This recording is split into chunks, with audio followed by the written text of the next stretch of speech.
Le viager à l'honneur, une actualité récurrente sur Info 83 pour mieux vous renseigner, pour mieux vous initier sur le viager qui n'est pas une activité immobilière comme les autres et qui de mieux pour nous en parler que notre expert viager qu'on ne présente plus. Yves Joliot est avec nous. Bonjour Mehdi. Bienvenue Yves. Merci. Très heureux de t'accueillir de nouveau. Alors on a eu l'occasion lors de précédents plateaux de parler des différents aspects du viager, on va dire les aspects les plus connus ou ceux les plus récurrents, mais il existe un viager particulier, c'est le viager occupé mais sans rente. Exactement. Alors, qu'est-ce que c'est qu'un viager occupé sans rente? J'en parle aujourd'hui parce que j'ai de plus en plus de clients qui choisissent cette option. Donc, c'était justement pour pouvoir un petit peu l'expliquer. Alors, viager occupé sans rente, c'est un abus déjà de langage. Et oui. Je suis désolé, mais on est là pour parler de viager. Or, le viager occupé sans rente n'est pas un viager.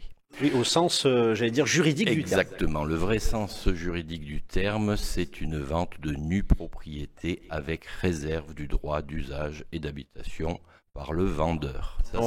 On rappelle peut-être pour nos téléspectateurs, c'est quoi la nue propriété? Alors la nue propriété, en fait, c'est un démembrement de propriété. Quand on a la pleine propriété, on a tout, ce qu'on appelle l'usus, l'abusus, le fructus. Donc on a tous ces éléments-là.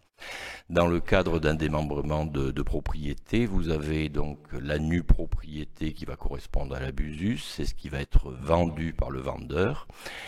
Et le vendeur, lui, par contre, va conserver non pas l'usus, puisque là, ça s'appellerait un usufruit, mais uniquement un droit d'usage et d'habitation. La différence entre les deux, c'est que dans le cadre de l'usufruit, vous pouvez aussi louer le bien. Le problème aujourd'hui, c'est que des vendeurs qui choisiraient de faire un démembrement de propriété totale en conservant l'usufruit, ça n'intéresse plus les acquéreurs. Pourquoi? Parce que tout simplement, ils se disent, si le vendeur qui a vendu la nue propriété continue d'habiter dans les lieux, je sais que dans X années, je retrouverai un bien dans l'état où il me le présente quasiment aujourd'hui, puisqu'il va continuer de l'entretenir. S'il commence à le mettre à la location, que vont faire les locataires avec le bien? Donc, pour une interrogation, les investisseurs ne sont plus présents. Exactement, donc c'est important de faire ce petit focus. Donc comme tu le disais à l'instant, donc le viager occupé sans rente, c'est l'abus de langage, puisque par définition, le viager, il y a une rente et un bouquet. Et là, finalement, est-ce qu'on peut dire qu'il n'y a qu'un bouquet? Il n'y a en fait qu'un bouquet. À la différence du viager occupé classique, où comme vous le dites, il y a un bouquet plus une rente, là, on ne va verser qu'un bouquet en une seule fois. Alors c'est un intérêt pour les vendeurs, puisqu'ils se disent au moins j'aurai pas de problème d'impayé de la rente, etc. Je rassure de suite ceux qui voudraient faire un viager occupé classique, les problèmes d'impayé, vous êtes tellement protégés dans l'acte fait par le notaire, avec une hypothèque légale spéciale qui vous garantit que s'il y a un problème de paiement, ou ne serait-ce que d'un mois, il y a possibilité d'annuler le viager occupé. Je passe sur cette partie un peu technique, mais je reviens sur le viager occupé sans rente. Donc là, on verse en une seule fois le prix qui a été convenu et qui est lui aussi, par contre, calculé par rapport à l'espérance de vie du vendeur. Donc ça peut être très intéressant finalement pour le vendeur en termes de liquidité, ça lui permet d'avoir tout de suite une somme importante finalement. Exactement, et c'est beaucoup de gens qui prévoient justement d'en faire bénéficier leur entourage, leur famille, de se dire voilà, là j'ai un montant d'un coup, et puis au moins de mon vivant, je vais pouvoir faire des donations avec tous les abattements qui peuvent participer. Alors j'allais y venir, est-ce que c'est un avantage d'ordre fiscal ? Alors, ça peut être aussi un avantage d'ordre fiscal par rapport à un viager occupé classique, puisque les rentes, elles, sont soumises à l'impôt sur le revenu, même si elles bénéficient d'un abattement conséquent. Si vous avez plus de 70 ans, vous avez 70% d'abattement sur la rente que vous touchez dans l'année. Mais le viager occupé sans rente, il n'y a pas de rente, donc il y a zéro à payer, puisque tout va être payé lorsque l'on passe chez le notaire, lorsqu'il fait l'acte, les fameux frais de notaire, c'est ça qui va en fait correspondre à la partie taxable sur la totalité du bouquet. Alors donc justement, on peut voir peut-être à l'image des exemples que tu nous as Bien proposés. sûr. Alors je te laisse commenter cet exemple. Là, par exemple, vous avez une maison qui est sur 2 têtes en viager occupé sans rente. On est sur Toulon, dans le secteur de Val d'Ardenne. Ça, c'est des personnes un peu plus âgées. Donc on est sur une valeur vénale de 350 000 euros et le bien est proposé à 222 000 euros. Donc on voit quand même qu'on a un abattement qui est assez conséquent. Vous avez un autre exemple aussi qui est sur celui de Puget. Alors là, on a une personne qui est relativement jeune, avec 69 ans.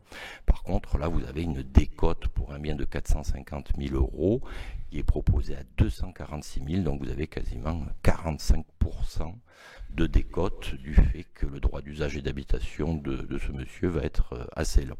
Donc c'est important de dire finalement cette décote, c'est un atout considérable pour l'acquéreur pour le coup. Ah tout à fait, puisque là, une fois que vous avez payé, vous n'avez plus rien d'autre à verser. On n'a plus de problème d'indexation, etc. Tout va être fait en une seule fois et on attend que le vendeur ou quitte de façon anticipée les lieux, parce que ça c'est tout à fait possible aussi, ou malheureusement c'est justement le but du viager, on aura le décès du vendeur. Qui permet finalement, donc voilà, à l'acquéreur de récupérer la pleine propriété. Et là, on récupère tout à fait la pleine propriété. Autre avantage de l'acquisition d'un viager occupé sans rente, c'est que vous avez des frais de notaire qui sont réduits. Puisque la grande majorité, c'est impropre d'appeler ça frais de notaire, hein, ce sont frais d'acquisition. Les frais d'acquisition, les frais de mutation, où vous avez 90% qui sont en fait des taxes qui sont prélevées par on va dire l'État de manière générale, mais il y a les collectivités, etc., bien sûr, le département, etc. Mais c'est surtout que quand on fait une vente de nue propriété, vous avez le calcul de ces fameux frais de notaire qui se font en grande partie sur la nue propriété. Donc vous bénéficiez en plus du fait que vous achetez pas cher de frais de notaire qui sont eux aussi réduits. Et j'allais dire, c'est d'autant plus d'actualité que le gouvernement augmente justement, souhaite augmenter du moins, et c'est ça, les frais d'acquisition. Donc pour le coup, pour nos téléspectateurs, voilà, un avantage du viager occupé sans rente, même si c'est un abus de langage, mais c'est une pratique, c'est possible, et ça permet d'avoir tous ces avantages lorsqu'on se présente comme acquéreur, et y compris comme vendeur, de récupérer un capital conséquent tout de suite. Et en plus, ça permet, on peut le dire, de sécuriser, comme tu le disais, la vente, bien puisque sûr, ça permet de récupérer tout de suite le capital. Oui. Et ça permet de pallier peut-être au problème d'impayé ou de retard de paiement. Voilà. Autre point qui est aussi à souligner, il y a beaucoup des vendeurs qui choisissent ça, de même que certains acquéreurs, parce qu'ils ne participent pas à la loterie du viager. En fait, ils versent en une seule fois le prix qui a été convenu, et on n'est plus en train de rentrer dans cette... Je vais continuer à payer une rente pendant combien de temps? Là, il n'y a pas de rente à payer, on le verse en une seule fois.